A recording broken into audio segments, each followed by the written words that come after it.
Single dad finds girl trapped in a cage, about to be hit by a truck.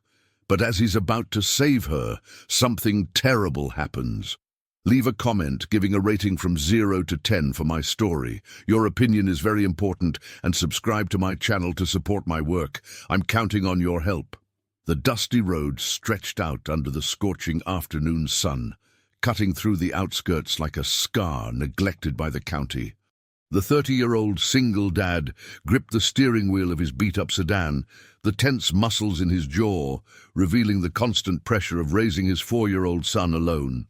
His eyes, once bright and full of dreams, now carried the weight of sleepless nights and bills piling up on the kitchen table. The boy slept in the back seat, his angelic face contrasting with the harshness of the world around them. Each soft breath of the child reminded the man of his monumental responsibility to be both father and mother, to protect and provide, to teach and comfort.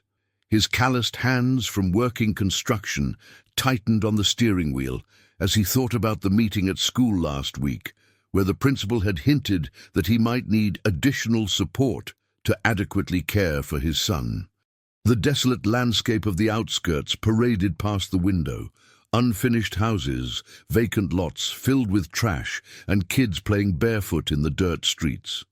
It was a scene he knew well, having grown up right there, struggling to escape this reality that seemed to suck the dreams out of anyone who dared to have higher hopes. Suddenly, something caught his eye in the middle of the road ahead. His eyes widened in horror as he realized what he was seeing, a metallic structure that looked like a cage, and inside it, a small, fragile figure. It was a girl, appearing to be only 4 years old, but her extreme thinness made her seem even smaller, like a broken doll abandoned on the hot asphalt. His heart leaped into his throat when he heard the roar of an approaching engine. A runaway truck was speeding down the road, its driver seemingly oblivious to the obstacle ahead. The girl was motionless inside the cage, her big, scared little eyes fixed on him through the rusty metal bars. Without thinking twice, he slammed on the brakes, making the tires screech against the asphalt. The car skidded violently to the side of the road, but he was already throwing open the door and running towards the child. His feet pounded heavily on the ground as time seemed to move in slow motion. His hands trembled as he reached the cage and tried to open the makeshift lock that held the girl captive. The metal was hot from the sun and cut his fingers, but he continued to struggle against the rusty bolts. The child's eyes followed him with a mixture of hope and absolute terror. The sound of the truck grew louder and louder, more menacing. He could feel the ground vibrating beneath his feet from the weight of the vehicle approaching uncontrollably. His hands were already bloody from the cutting metal, but he finally managed to force the cage open. However, at the exact moment he reached out his arms to grab the girl, the world exploded around him. The truck, unable to brake in time, rolled violently onto the side of the road, creating a cloud of dust and debris that engulfed the entire scene. The impact of the shockwave threw him to the ground with brutal force, and his head hit something hard. Darkness enveloped him like a heavy cloak, taking with it his consciousness and leaving only the distant echo of a child's cry. His last conscious thoughts were about his own son, who continued to sleep in the back seat of his car, oblivious to the drama that had unfolded just yards ahead. Hours passed in a black and silent void. When he finally awoke, he was in a hospital bed, surrounded by the characteristic smell of disinfectant and the constant hum of medical machines. His head throbbed as if it had been hit by a hammer, and bandages covered his bruised arms and hands. A middle-aged nurse approached with a professional smile, checking his vital signs with precise mechanical movements. He tried to sit up, but a violent dizziness made him recoil against the pillow. "Where's my son?" were his first words, his voice hoarse and desperate. "He's fine, don't worry." "A neighbor has been taking care of him since yesterday," the nurse replied, adjusting the IV in his arm. "And the girl? The girl in the cage?" He grabbed the woman's arm tightly, ignoring the pain that shot through his battered body. The nurse frowned, exchanging a worried look with the doctor who had just entered the room. He was an older man, with grey hair and a tired expression that spoke of years dealing with difficult cases. "There was no child at the accident site," the doctor said in a calm but firm voice. "The firefighters searched the entire area. You suffered a significant head trauma.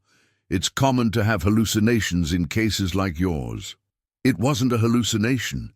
He tried to get up again, but his legs wouldn't respond properly. "I saw her. She was a little girl, skinny. She was trapped in a metal cage in the middle of the road." The doctor and nurse exchanged another meaningful look, the kind of look that healthcare professionals reserve for patients who have lost touch with reality. That look made him realize that no one would believe his version of events, and a cold chill settled in his stomach. 3 weeks had passed since the accident, but the image of the girl in the cage continued to burn in his mind like a branding iron. Each night brought vivid nightmares where he ran eternally towards that child, but could never reach her. During the day, he tried to maintain a normal routine with his son, but he noticed the distrustful looks from the neighbors and the excessive concern from the school teacher. The social worker had made 3 unscheduled visits in 2 weeks, always with different excuses, but he knew they were questioning his ability to adequately care for the boy. His hands still ached from the cuts caused by the metal of the cage, real scars that proved that this had not been a product of his imagination. During sleepless nights, he spent hours browsing the internet, looking for news about missing children, cases of abandonment, anything that could confirm that he wasn't going crazy. His eyes burned from the blue light of the old computer screen, but he kept searching, obsessed with the need to prove to himself that he had tried to save a real life. It was during one of these desperate searches that he decided to go out into the streets. He left his son with the elderly neighbor who always offered to help, and drove to the most peripheral neighborhoods of the large metropolis. If someone had abandoned a child on that road, perhaps there were others in a similar situation nearby. The first few nights were fruitless. He wandered through the poorly lit streets, talking to homeless people, late-night merchants, and anyone who might have information about children in vulnerable situations. Most looked at him with suspicion. A well-dressed man asking questions about children at odd hours aroused natural suspicion. On the 4th night of searching, on a particularly dark street where the houses were more like makeshift shacks, he spotted a woman walking alone. Even in the dim light, he could distinguish her elegant silhouette, which contrasted completely with the surroundings. She wore simple clothes, but there was something in her bearing that suggested education and refinement. When she passed under a working streetlight, he could see her face for the first time. She was a woman of approximately 30 years old, with delicate features that would make her stand out anywhere, but especially there, in that degraded urban setting. Her dark hair was tied back in a practical way, and she carried a large briefcase that seemed to contain important documents. He hesitated for a moment before approaching. He didn't want to scare her, especially considering the time and place, but something in her posture suggested that she was not an ordinary person walking carelessly through the dangerous streets of the outskirts. "Excuse me," he called, keeping a respectful distance. "Can I talk to you for a moment?" She stopped immediately, turning her body defensively, but without showing the panic he expected. Her eyes quickly examined him, assessing whether he posed a threat. There was a sharp intelligence in that look, as if she was used to judging people quickly and making decisions based on those assessments.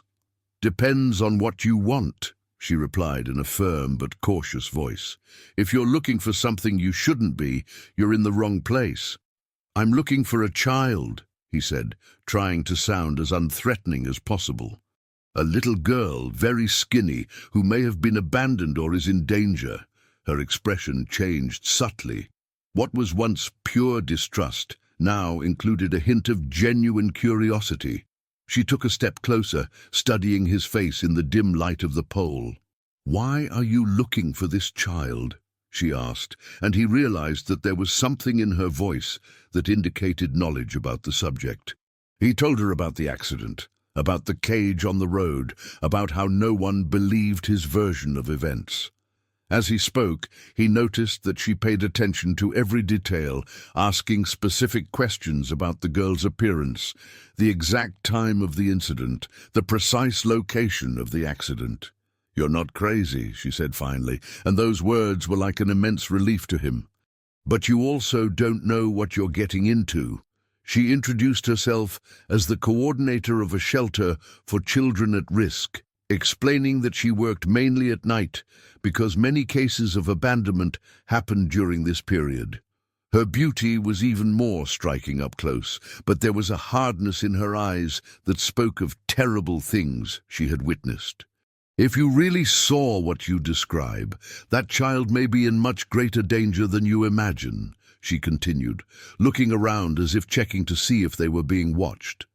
"There are people who use abandoned children for purposes that I'd rather not describe in detail." They walked together through the deserted streets as she explained about the informal protection network that had formed in the region. They were ordinary people who had organized to identify and help children at risk, working in the shadows because official channels often failed or were too slow. "Why did you decide to help me?" he asked when they stopped in front of an abandoned building that she said was one of the places they used as a temporary shelter. She hesitated for a moment, her fingers fiddling nervously with the straps of the briefcase she was carrying. "Because I recognize the look of someone who can't sleep knowing that a child might be suffering," she finally replied. There was something deeper in her answer, a personal pain that she was not ready to share. He noticed how her hands trembled slightly when she mentioned children in danger, as if she were reliving traumatic experiences. During the following weeks, they met several times to continue the search. She knew every alley, every abandoned house, every place where vulnerable children could be hidden or kept against their will. As they spent more time together, he began to notice details about her that piqued his curiosity. Despite working in an underground shelter, she demonstrated technical knowledge of legal procedures and child protection protocols that seemed too professional for someone who only coordinated volunteer work. Her questions were precise, her observations sharp, and there were times when she seemed to know exactly where to look, as if she had information that she didn't share completely. The tension between them grew with each encounter.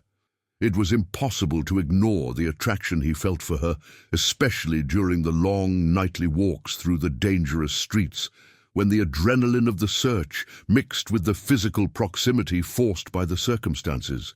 She also seemed to feel something similar, her eyes lingering on his face when she thought he wasn't looking. But there were secrets in her behavior that worried him. Sometimes she received calls that left her visibly tense, speaking in code about complicated situations and people who couldn't know. When he asked about these conversations, she changed the subject quickly, claiming they were internal shelter issues. One night, after almost a month of fruitless searches, she surprised him with a revelation that completely changed his perception of the whole situation. The revelation came like a punch in the gut. They were sitting on an abandoned park bench, surrounded by the typical darkness of neighborhoods forgotten by public authorities, when she finally mustered the courage to tell the truth about her past. "I'm not just a shelter coordinator," she said in a trembling voice, avoiding looking at him directly. "I used to be a social worker. I worked for 5 years in the official child protection system until I discovered things I shouldn't have discovered." He felt his heart race, realizing that he was about to hear something that would change everything between them. His eyes fixed on her face, illuminated only by the faint light of a distant pole, noticing how her hands trembled as she nervously held the briefcase she always carried. "There was a scheme within the system itself," she continued, her voice laden with a deep bitterness. Cases of negligence being covered up, children being lost in the files, families being separated unnecessarily when there was financial interest involved. I tried to report it. I gathered evidence, documents, recordings. Tears began to run down her face, and he resisted the urge to hug her, realizing that she needed to finish telling her story. The pain in her voice was palpable, as if each word cost a piece of her soul. They found out what I was doing before I could take the evidence to the competent authorities. They fabricated accusations against me, questioned my professional competence, planted false documents in my record. In less than 6 months, I lost my license, my career, my reputation. He finally understood why she worked in the shadows, why she knew the official protocols so well, why she seemed to carry such a heavy weight on her shoulders. The woman who had become his partner in the desperate search for a missing child was, in fact, a qualified professional who had sacrificed everything to try to protect the most vulnerable. "That's why you're helping me," he murmured, more to himself than to her, "because you know the system fails when we need it most." She nodded, wiping the tears with the back of her hand. "When you told me about the girl in the cage, I knew immediately it was real. I've seen similar cases, children being transported in inhumane ways, situations that never make it into the official reports. The forced proximity of the circumstances, combined with the emotional vulnerability of that moment, created an almost unbearable tension between them. He could feel the heat emanating from her body, perceive how her breathing had become faster, notice how her eyes sought his in the darkness. "There's something else I need to tell you," she said, her voice now lower, more intimate, "about why I really decided to help you." Before he could respond, she leaned towards him, her lips meeting his in a kiss that was both desperate and tender. Months of accumulated tension, of nights shared on the dangerous streets, of secrets revealed and vulnerabilities exposed, exploded in that moment of unexpected intimacy. When they parted, both were breathless, their eyes fixed on each other with an intensity that made it impossible to deny what was happening between them. But reality brought them back abruptly when her phone rang, a shrill sound that cut through the intimate atmosphere like a blade. She answered reluctantly, and he could tell from the change in her expression that something was terribly wrong. The conversation was brief, in codes that he couldn't decipher, but the fear in her eyes was unmistakable. "We need to go," she said, getting up quickly. "Right now. There might be a lead on the girl you saw." They ran through the deserted streets until they reached a complex of abandoned buildings in the most run-down area of the city. The place was a labyrinth of unfinished constructions where the absence of streetlights created menacing shadows in every corner. She guided him precisely through the rubble, demonstrating intimate knowledge of that dangerous territory. "There," she whispered, pointing to a particularly dilapidated building. "My source said there's been strange activity at that location for a few weeks. Children being seen entering but never leaving." They approached carefully, using the debris as cover while observing the building. There was faint light emanating from some ground-floor windows, and occasionally they could hear muffled voices coming from inside. His heart beat so hard that he feared it could be heard in the stillness of the night. Suddenly, the main door opened, and 2 figures came out, talking in low but clearly agitated tones. They were middle-aged men, dressed simply, but with a posture that suggested authority, or at least familiarity with questionable activities. "He can't continue like this," he heard one of them say. "It's attracting too much attention. That man who's been asking questions around the area..." He felt a chill run down his spine as he realized they were talking about him. Beside him, she had become completely tense, her fingers gripping his arm hard enough to leave marks. "She said she's controlling the situation," the other man replied, "that she'll make him stop looking. But if she can't..." The voices faded away before they could hear the rest of the conversation, but enough had been said to create a terrible suspicion in his mind. He turned to look at her, searching her eyes for some explanation for what he had just heard, but found only a deep fear and a guilt she couldn't hide. "What were they talking about?" he asked, his voice coming out harsher than he intended. "Who is she who's supposedly controlling the situation?" She didn't answer immediately, her eyes looking away from his for the first time since they met. When she finally spoke, her voice was almost inaudible. "There are things about my current situation that I haven't told you," she admitted.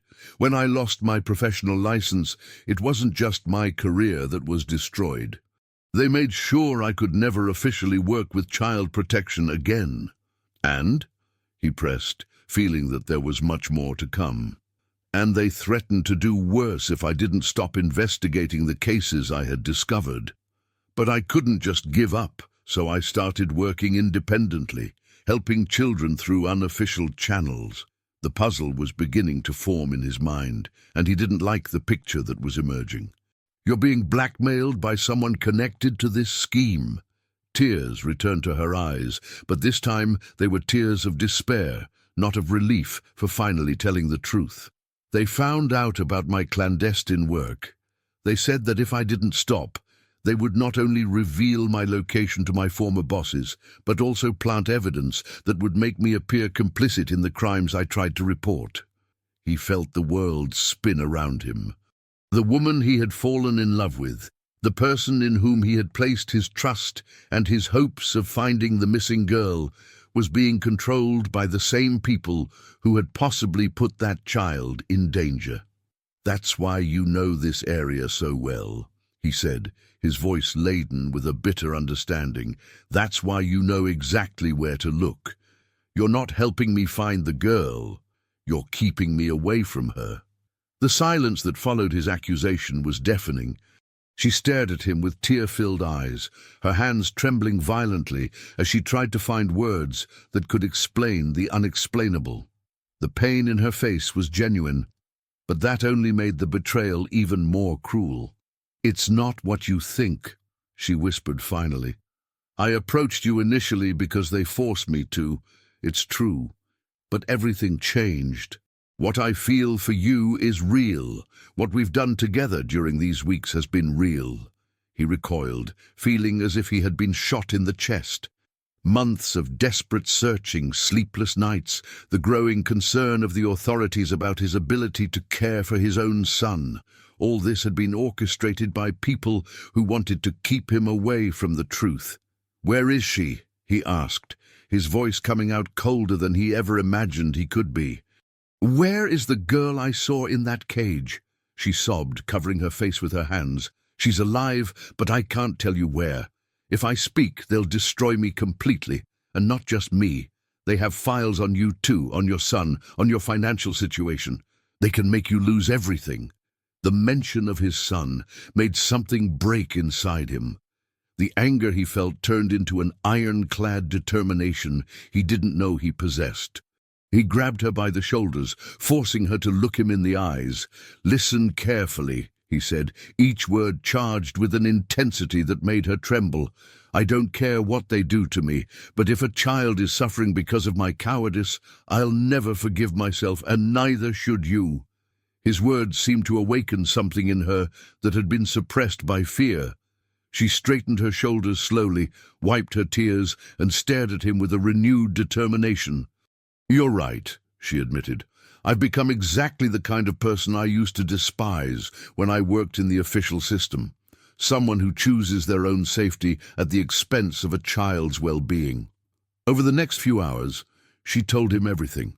The network that was blackmailing her was small but efficient, composed of former employees of the child protection system who had discovered how to profit from the vulnerability of abandoned children. They used them for organized begging, keeping them in deplorable conditions and constantly changing their location to avoid detection. The girl he had seen was being kept in an abandoned warehouse in the city's industrial zone, along with other children in a similar situation.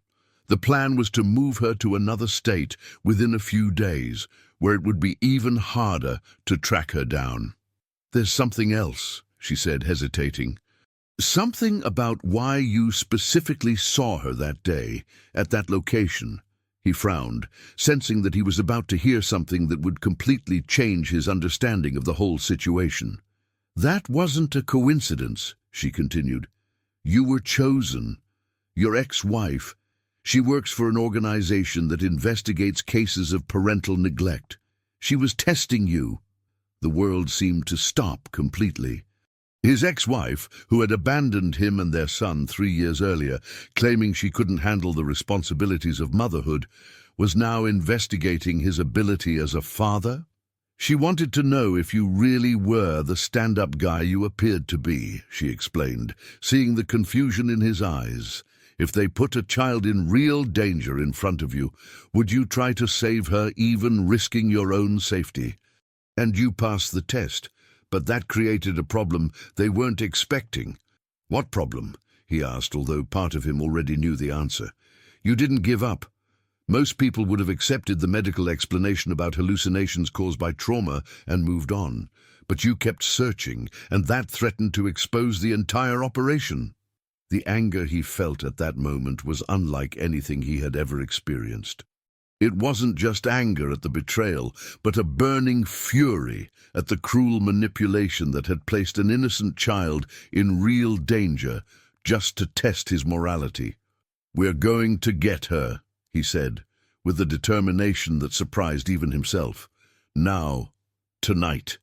"You don't understand the risks," she protested. "If we're discovered, they'll make our lives a living hell, and they could hurt the girl out of revenge." "And if we do nothing, she'll suffer anyway," he replied. "At least this way she has a chance." What followed were the most tense hours of his life. They devised a simple plan. She would use her contacts within the network to find out exactly where the girl was being kept and what would be the best time for a rescue attempt. Meanwhile, he would contact the appropriate authorities, but only after the child was safe. The operation took place the following dawn. The abandoned warehouse was exactly as she had described, a decaying industrial building surrounded by vacant lots, where the cries of a child would hardly be heard by neighbors. They approached with extreme caution, using the shadows of abandoned equipment as cover. His heart beat so hard that he feared it might alert the guards she said were on the premises. When they finally saw the girl, he could hardly contain a cry of outrage. She was exactly as he remembered, small, fragile, with eyes too big for her thin little face. But now he could see other children too, all in deplorable conditions, all with the same empty look of someone who had lost hope. The rescue was easier than they expected.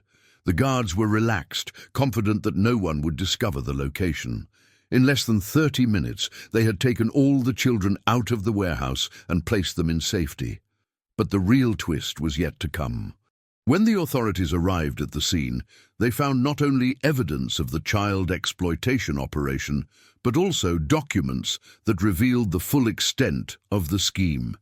Among them was a detailed file on him, prepared by his ex-wife, which included not only an assessment of his ability as a father, but also an official recommendation that custody of his son be kept with him permanently. His ex-wife had discovered the scheme during her investigations and decided to use it as a way to definitively test whether he deserved to have full custody of the child.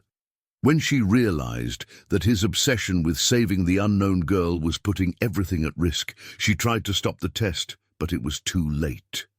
Months later, when all the legal proceedings had ended and those responsible for the exploitation network were in prison, he and the woman who had become his partner in everything met again on the same park bench where they had kissed for the first time. "Do you forgive me?" she asked, her eyes still carrying the guilt for the months of manipulation, even knowing that her intentions had become genuine. "I forgave you a long time ago," he replied, holding her hand. "What matters is that all those children are safe now, and that we discovered that true love can be born even from the most improbable circumstances." The girl he had seen in that cage on the dusty road was now in a loving foster family, attending school and receiving all the necessary medical care. The other children had also found temporary or permanent homes, depending on their individual situations.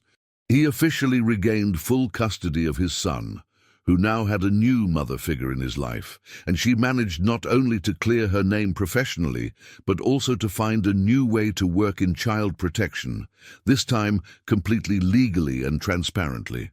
The love that had been born between them during those difficult months had strengthened through all the trials, revelations, and reconciliations. They learned that redemption is possible even after the greatest betrayals, and that the truest happiness sometimes emerges from the most painful experiences when two people decide to face together the challenges that life presents.